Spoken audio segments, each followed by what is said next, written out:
If you are trying to get better at Street Fighter 6, you need to be using the replay takeover feature. It's a proven method of improvement. It will allow you to skill up and rank up. It is also the most consistent way to learn and improve. Hello. We are out here again on another stroll with baby Enzo, and today's topic is coping with failure. And I think that a lot of gamers today just have not learned the most important lesson there is in life, whether it's gaming, school, even after school when you graduate and you go into the real world. You have to understand that at some point you will fail. And especially in modern gaming, I think you see a lot of problems in which gamers are just really toxic because they have not yet learned how to cope with losing. I myself, in Street Fighter V, I was not very good about coping with loss and failure. I, used to be extremely good at Street Fighter 4. I was a pretty decent tournament level player back then. And when Street Fighter V came out, I didn't really take it all that seriously, but part of that was because I was not instantly good at it. And I felt entitled to be good at it because I was good at Street Fighter 4, and that is not the case. Just because you're good at one Street Fighter does not mean you're going to be good at another. In a game like Street Fighter, you're going to lose a lot. And it's an unpopular game because of this. A lot of online competitive games these days have a matchmaking system that sort of forces a 50% win ratio. And there's a reason for this. It's because if you're at 50%, you are very less likely to quit the game. And I don't think this system is good for the long-term growth of an individual. They are essentially tricking young gamers into thinking that they are entitled to winning half their games. You need to learn how to lose. You need to learn how to take a loss. In a game like Street Fighter, there is no such thing as a forced 50% win rate matchmaking system. You'll see stories everywhere. On Reddit, on Twitter, on Facebook. I used to even see it on shoryuken.com. A lot of new players would step into ranked and they would go 0 and 50. And that is unheard of in modern gaming. If you go 0 and 50, typically people just tell you, man, you are the problem. You have got to uninstall this game. You got to find a new hobby. But in Street Fighter, that's just how it is with a beginner's journey. If you're new at Street Fighter, you don't know how to even control your character, how to move. And it's unfortunate that a lot of these modern games trick people into thinking that you are entitled to win, that you're entitled to at least 50% win rates. I see it all the time on Reddit. I'm talking to you guys, Reddit. Yeah, Enzo doesn't like that either. Enzo has seen it on Reddit. People on Reddit believe that it's inappropriate to be master ranked and have a 45% win rate. Like, that's crazy to me, because let me tell you, the very first master rank character I got was, I believe, Ryu, and I think I got it at like 40%. Yeah? Enzo's talking to me right now. He's like, tell me more about ranked, Daddy. Tell me more. Well, you're gonna learn a lot about ranked. We're gonna be playing a lot of ranked when he's old enough. You can be great at Street Fighter, play at the top level, and have like a 40% win rate because you're better than 99.9% of players, and you're only getting match made with a remaining 1%. And they're bodying you left and right. But guess what? I'd rather be the tail of the dragon than the head of the snake. A wise man once told me that. 200 fucking yen. A legendary Sagat player from Street Fighter 4. I remember him talking to me one day because I was kind of like upset about my progress. I was so upset that I was losing to everyone in my area. And he told me that exact saying, it's better to be the tail of the dragon than the head of the snake. And what that means is I'd rather be the worst in master rank than the best in diamond. And I think a lot of people don't realize that. A low-ranked master player is way more consistent and knowledgeable than a high-ranked diamond player. And you really have to think about, does it matter what my win rate is if my skill is increasing? Does it matter if I'm at a negative win rate, if I am improving, if I'm playing at a higher level than people with a positive win ratio? Does that matter? You know, I think there is a lot of false, bad faith arguments in the FGC. A lot of people are like, you know, master's not hard, 10% of the community's master. And a lot of players also have this mentality of being worried about what other people think. Who cares what haters think? You know, like if you're not good at a game and they're making fun of you, they add no value to your life. Yeah, it's annoying, but at the end of the day, who cares what those losers think? They're probably not as good as they want to be either. And that's why they're taking it out on you, because it's all internalized. And that's what Street Fighter is. It's a game about you versus your opponent and yourself.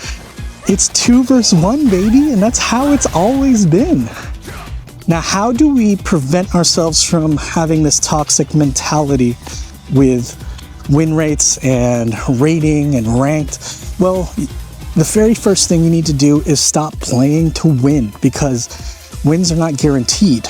I wish more people talked about how okay it is to lose, to fail at something.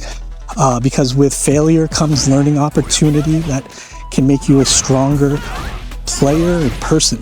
What we should be doing is playing to learn, because you can always learn something new and you can achieve that. You can learn more. Knowledge is achievable.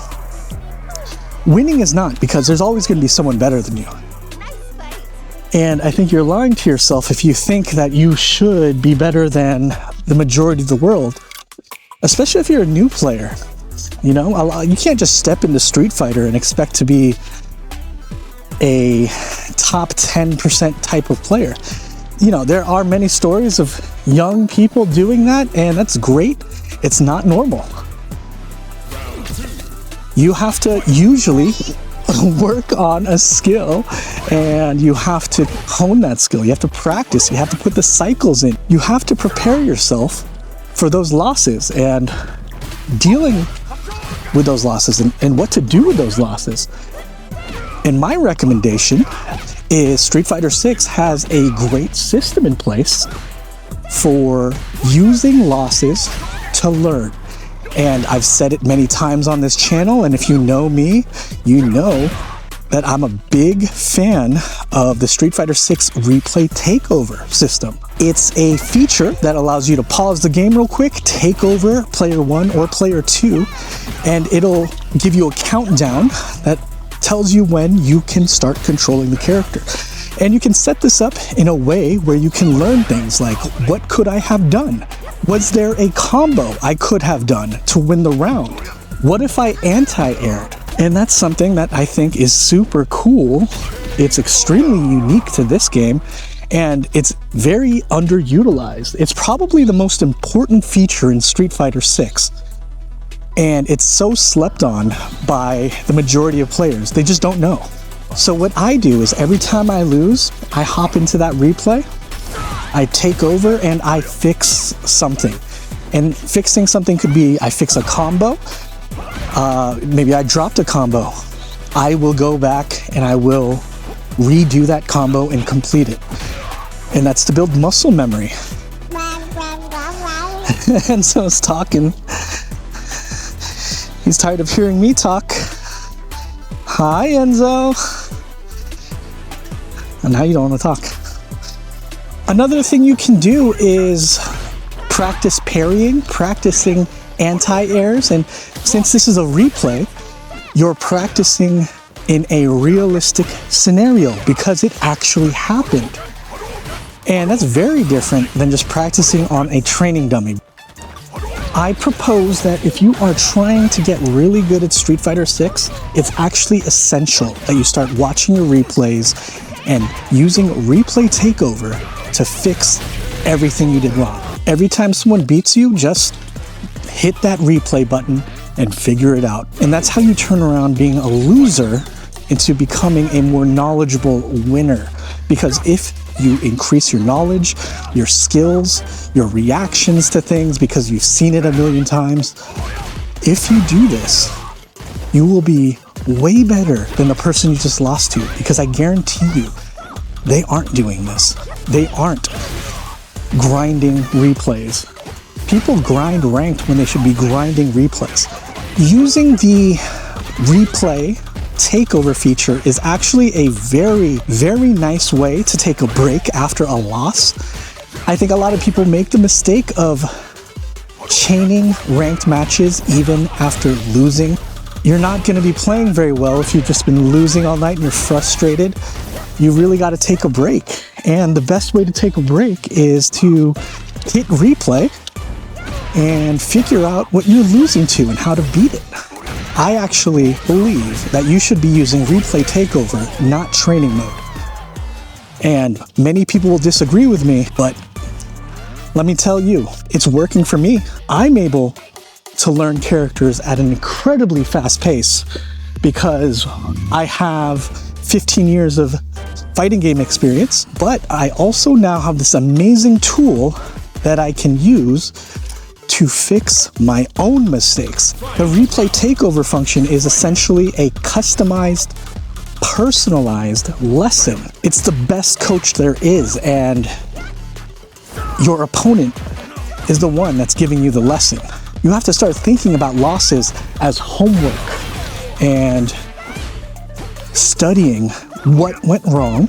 How many times have you been in a ranked match and gotten hit with something and they're just spamming it and you don't know what to do, so you just lose? Well, hop into that replay and figure it out. Put in the work. A lot of people are afraid to put in the work. And if you are one of the people that is brave enough to put effort into learning and put effort into turning losses into small victories, you're going to be ahead of the curve. Because most people have too big of an ego to even watch their own losses. That's 100% real. Just watching yourself lose is extremely beneficial. We just really need to get rid of that mindset that if you're not winning, you're losing. Because once you turn it around, once you start thinking about losses as learning opportunities, everything shifts. Your mindset, your attitude, how you approach the game, everything changes once you change how you think about losing. Last year, I actually posted a video on YouTube where I watched my own replays of my losses and I brainstormed ideas of how to fix it. This was before the replay takeover function was put into the game, so I could only coach myself through watching my own replays. And seriously, no joke, the week, or maybe it was 2 weeks later after I posted that video of myself looking and watching my replays and figuring out ways to improve, I got master rank within like 2 weeks of that video. So I know for a fact, watching replays is the way to go if you're trying to learn. It is the most important skill that you can practice today. Watching your own losses, thinking of how to fix them, and then start implementing that into your actual gameplay. One example of how watching your own replays can be beneficial is you got to think about sports and professional athletes. These guys watch the tapes, or AKA replays, all the time. Now imagine how good some of these professional athletes would be if they could literally take over at a point where they messed up in an actual game. Imagine if Steph Curry could go back to a game-winning shot that he missed, and he was able to test out, what if I jumped this way? What if I pivoted this way? What if I did a pump fake? These are things you gotta take seriously, because this is an advantage that gamers have that professional athletes don't even have. That's incredible. We live in incredible times, and people are not taking advantage of it. Guys, thank you for your time. I hope this video is helpful to anyone out there. Please, please, please start watching your replays, start taking those losses, and start creating learning opportunities, and I guarantee you, you will rank up. I just want to mention that me and this baby are not monetized. We're not sponsored. There's no money coming in. We're just doing it for the love of the game and hoping we can help someone out there. So if you find this information helpful, please subscribe. Thank you for your time. My name is Mike. I'll see you in the next one. And if you haven't watched my last video, please check it out. I have quite a few videos now trying to help players become better gamers, and I hope that you stick around. Thank you so much. Please subscribe. So Ken asked Ryu, "Can I Dragon Punch like you?" And then he turned to him and he was like, "Sure you can." Sure you can. Get it? Sure you can.